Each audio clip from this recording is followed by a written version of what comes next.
রাখবেন, সংখ্যাগরিষ্ঠতার জোরে যদি আবার ফ্যাসিবাদের মতো এই বিপুল গণভোটে হার জয়যুক্ত হওয়ার পরে জুলাইয়ের রক্তের সাথে বেইমানি করে জুলাই সনদের ভিত্তিতে নতুন বাংলাদেশে বিদ্যমান রাষ্ট্র সংস্কার করে নতুন রাষ্ট্রের কাঠামো তৈরি করা না হয়, আরেকটি জুলাইয়ের তৈরি হবে। কিন্তু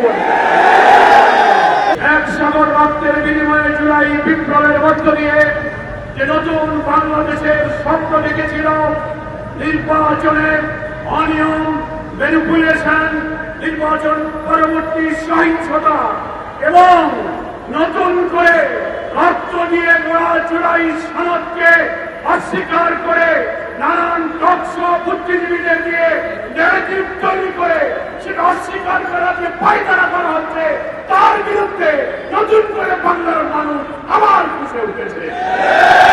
আমরা পরিষ্কার বার্তা দিতে চাই, নির্বাচনে যে অনিয়ম হয়েছে, ফলাফল তৈরিতে, ফলাফল ঘোষণায় বিজয়ী বলিরা যখন ব্যালট গণনা করেছেন, সম্প্রচার হচ্ছে একের পর এক ফলাফল, হঠাৎ সম্প্রচার বন্ধ করে কি রহস্যের জাল করে বিরোধী দলীয় অর্থাৎ 11 দলীয় ঐক্যের একের পর এক বিজয় বার্তাকে থামিয়ে দেওয়া হয়েছে। সেই রহস্য জাতির কাছে প্রকাশ করতে হবে। ভবিষ্যৎ হোক নিরাপদ, বিনিয়োগ হোক বিশ্বস্ত, আর আমার পছন্দ সল্ট বে। ওয়েলকাম টু সল্ট বে। যে সমস্ত আসলে অনিয়মের অভিযোগ নির্বাচন কমিশনে দাখিল করা হয়েছে, নির্বাচন কমিশনকে আমরা বলতে চাই, কোন তাল বাহানা না করে অবিলম্বে সেগুলোর সুবিচার এবং নিষ্পত্তি করতে হবে। নির্বাচন পরবর্তী সহিংসতায় দেশের মানুষ বিস্মিত। আপনারা এইভাবে ম্যানিপুলেশন করে বিজয়ী হয়েও আপনারা জাতির করে হামলে পড়েছেন, খুন, সন্ত্রাস, পরিবার সংযোগ, নির্দয় বলে পিটাচ্ছেন, মামুনদের ধর্ষণ করছেন। সেই দৃশ্য আমাদেরকে আবার ফাঁসিবাদের চিত্র মনে করিয়ে দিচ্ছে। এ ব্যাপারে আপনাদেরকে সংযত হতে হবে। আপনাদেরকে আবার বলতে চাই, জুলাই সনদের সকল ফাঁসিবাদ বিরোধী রাজনৈতিক দলগুলো যে আমরা স্বাক্ষর করেছিলাম, সেই সনদের সমস্ত বিষয় যা গণভোটে আনা হয়েছে, বিপুল ভোটে হার জয়যুক্ত হয়েছে। দুঃখের বিষয়, বাংলাদেশের অনেক ভোট কেন্দ্রে আমরা লক্ষ্য করেছি ধানের শীষের ভোট আর গণভোটে না ভোট সমান সংখ্যক এসেছে। 500 ধানের শীষ 500 না, 1200 ধানের শীষ 1200 না। তাতে বোঝা যায় সিন্ডিকেট করে বিএনপির অভ্যন্তরীণ ভাবে গণভোটে না ভোটের পক্ষে তারা ক্যাম্পেইন করে। তা না হলে ধানের শীষের ভোট আর নায়ের ভোটের সঙ্গে এক হয়।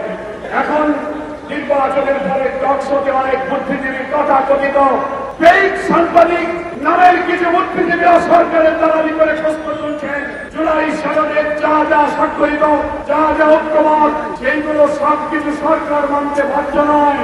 মনে রাখবেন, সংখ্যাগরিষ্ঠতার জোরে যদি আবার ফ্যাসিবাদের মতো এই বিপুল গণভোটে হার জয়যুক্ত হওয়ার পরে জুলাইয়ের রক্তের সাথে বেইমানি করে জুলাই সনদের ভিত্তিতে নতুন বাংলাদেশে বিদ্যমান রাষ্ট্র সংস্কার করে নতুন রাষ্ট্রের কাঠামো তৈরি করা না হয়, আরেকটি জুলাইয়ের তৈরি হবে। কিন্তু বলবো, যারা ক্ষমতাসীন হতে যাচ্ছেন, এক্ষুনি 2 দিন হয়ে পারল না, রক্ত দিয়ে গড়া জুলাই সনদকে অস্বীকার করলে আপনাদেরও সেই ফ্যাসিবাদের পরিণতি বরণ করতে হতে পারে। জুলাই শহীদ যারা, জুলাই হত্যাকাণ্ড, 30-40 হাজার আহত ক্ষতবিক্ষত দেহ নিয়ে যারা হাজারি করছে, যারা শাহাদাতের পেয়ালা পান করে তারা পরিবারকে সর্বধারা করেছে, তার বিচার এখনো হয়নি। আপনাদেরকে সেই বিচার করতে হবে। শহীদ ওসমান বিন হাদির প্রকাশ্য দিবালোকে নির্দয় হত্যা করে আপনারা যে নাটক সাজিয়েছেন, সেই বিচার আজও শেষ হয়নি। আমরা বলতে চাই, এই সরকার যারা আসবেন তাদেরকে জুলাই আন্দোলনে আহতদের, শহীদদের, ওসমান হাদির খুনিদের বিচার করতে হবে। জুলাই সনদে স্বাক্ষরিত প্রত্যেকটি বিষয়কে বিদ্যমান রাষ্ট্র কাঠামো পরিবর্তনের জন্য নতুন রাষ্ট্র গঠনের সনদ হিসেবে মেনে